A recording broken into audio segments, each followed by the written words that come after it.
Hello everyone, cooking passion পিয়ালিতে তোমাদের সকলকে জানাই আরও একবার স্বাগত। চলে এসেছি পিয়ালি রান্নাঘরে। পিয়ালি আজকে নিয়ে এসছে একদম অন্য রকমের একটি রান্না। সেটা হলো, এটা হচ্ছে গোটা মুগের ডাল, যেটাকে সবুজ মুগের ডাল বলে, একদমই কাঁচা। এবার এইটা ভালো করে কচলে জল দিয়ে ধুয়ে ফেলে রেখে 2 থেকে 3 ঘন্টার মতো ভিজিয়ে রেখে দেবো। দেখো আমি ভালো করে জল পাল্টে ভালো করে ধুয়ে নিয়েছি, তারপরে এবার 2 থেকে 3 ঘন্টার জন্য ভিজিয়ে রেখে দেবো। আমি এবার 2 থেকে 3 ঘন্টা বাদে ফিরে এলাম। এবার প্রেশার কুকারের মধ্যে খানিকটা জল নিয়েছি। এবার আমি ভেজানো গোটা মুগ ডালগুলো দিয়ে দেব। দিয়ে আমি এখানে 2টো সিটি দিয়ে নেব। খুব একটা বেশি কিন্তু সিটি দেবে না, কারণ বেশি সিটি দিলে ডালটা কিন্তু একদমই গলে যাবে আর খেতে কিন্তু একদমই ভালো লাগবে না। আর এখানে দিয়েছি 2টো আলু আর পরিমাণ মতো একটু লবণ আর তেল দিয়ে এখন প্রেশার কুকারের মুখ বন্ধ করে দিয়ে আমি গ্যাস ওভেনে বসিয়ে দিলাম। ওইদিকে আমার 2টো সিটি হচ্ছে আর এইদিকে আমি নিয়ে নিচ্ছি কিছুটা পরিমাণ পনিরগুলো এখন হাত দিয়ে আমি ঠিক এইভাবে ভেঙে গুঁড়ো করে নেব। মানে এটা তোমরা গ্রেটারের সাহায্যেও করতে পারো, তবে পনির তো হাত দিয়েও হয়ে যায়। এই দেখো একদম ঝুনো ঝুনো হয়ে গেছে।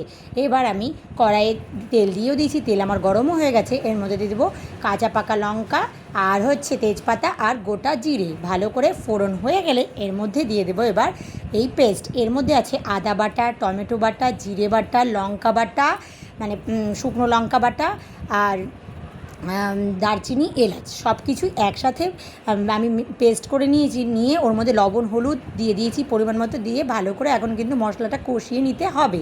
মশলা কিন্তু আমার কষানো হয়ে গেছে। এবার দিয়ে দেবো এই পর্যায়ে পরিমাণ মতো একটুখানি চিনিটা দিলে যেমন স্বাদ হয় তেমন কিন্তু তরকারির গন্ধটাও খুব সুন্দর হয়। এবার আমার কিন্তু মশলা থেকে গন্ধটা একদমই দূর হয়ে গেছে, কাঁচা গন্ধটা। এবার দিয়ে দেবো এখানে যেই ঝুনো করে রেখেছিলাম পনিরগুলো, সেগুলো দিয়ে এখন আবারও বেশ খানিকক্ষণ আমি কষিয়ে নেব। এখানে খুব একটা কষানোর দরকার নেই। আর এটা দিয়ে দিচ্ছি আমি আমার বাড়িতে করা মশলা, একটা মশলার গুঁড়ো। সেখানে আছে জিরের গুঁড়ো, মৌরি, ধনের গুঁড়ো, সব কিছু একসাথে আমি কাঠকলায়, শুকনো কলায় ভেজে নিয়েছিলাম। ভেজে আমি একটা গুঁড়ো বানিয়ে রেখে দিই, সেটা আমি তরকারিতে ইউজ করি। এবার দেখো আমি যেই মুগ ডালগুলো দিয়েছিলাম সেই মুগ ডালগুলো প্রেশার থেকে সিটি হয়ে গেছে। আর 2টো দেওয়ার ফলে দেখো খুব সুন্দরভাবে সেদ্ধও হয়ে গেছে। আর কিন্তু শক্তও নেই, একদম গলেও যায়নি, আবার একদম শক্ত হয়ে যায়নি। এই দেখো এবার কিন্তু ভালো করে এটাও আরও কিছুক্ষণ কষিয়ে নিতে হবে, যতক্ষণ না জলটা একদম শুকনো হয়ে যাচ্ছে। এটা কিন্তু গরম গরম পরোটা, রুটি খুব সুন্দরভাবে খাওয়া যায়। আর গরম ভাতে তো অনবদ্যই লাগে। এবার দেখো আমার কষানো হয়ে গেছে। এবার দিয়ে দিলাম আমি সামান্য পরিমাণ, আমি এখানে জলটা আমি খুব সামান্যই দিয়েছি। এবার জাস্ট 2 থেকে 3 সেকেন্ড ফুটলেই কিন্তু আমার একদম পরিবেশনের জন্য রেডি গোটা মুগ ডালের তরকাও বলতে পারো, আবার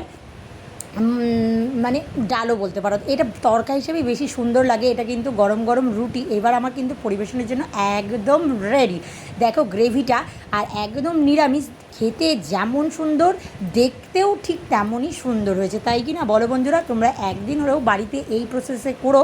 আর এটা কিন্তু ওই যে বললাম, ভাত, রুটি, পরোটা যার সঙ্গেই খাও না কেন ভীষণ সুন্দরভাবে খাওয়া যায়।